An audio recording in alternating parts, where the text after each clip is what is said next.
approach to service is, well, first off, not Band-Aid medicine, because we realize that just a week of medical service is not enough. So what we try to do is get into the community with the ethnographic research and really understand as much as we can with the society and with the health problems and with the medical services they already have, and basically anything we can know about it.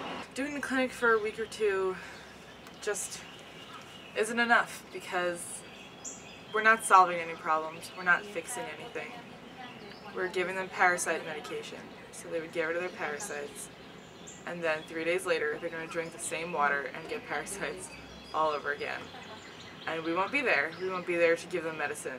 There's no way that we can create a sustainable foundation for projects, present or future, if we don't understand the community and if we don't know what the actual health problems are in Cuhay, how people deal with them, and why they exist.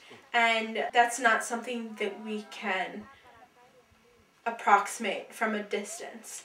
We have to really hear that from the people in Cuhay, and that's what all the interviews are for, and that's what analysis of the things that we see in the clinic, in terms of the things that we treat, that's what that's for.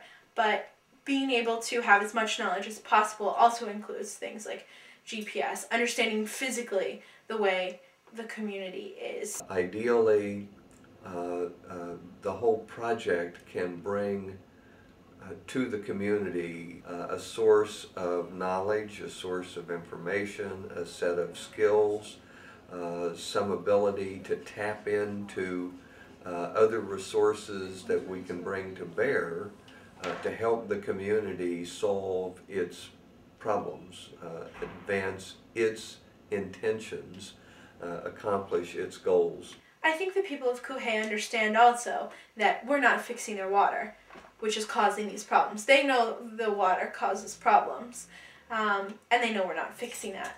But they also appreciate that for a short period of time, we're relieving some pain in their lives, we're giving their kids some vitamins, and you can't just come into a community and start asking them to give you all this information if you aren't going to do something for them. And yeah, the goal for us is to eventually create something that will benefit them, but people need to see the short term along with the long term. My role in the project is, to me, really fascinating, because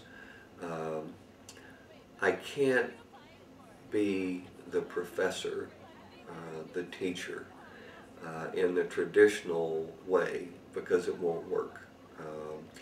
There is too much to be learned. The responsibility has to be too widely shared. The investment has to be so deep on the part of all the people involved that if I am the professor in the traditional way, it's hard for students not to see this as my project. And this is not my project. I am involved in the project and I'm deeply committed to it, but it doesn't belong to me. My role is as mentor, as guide, as coach, occasionally as spiritual advisor. It's to encourage and facilitate, to create opportunities for people to learn. Anytime that I'm being directive in the traditional way that a faculty member is directive, almost certainly I'm doing something wrong.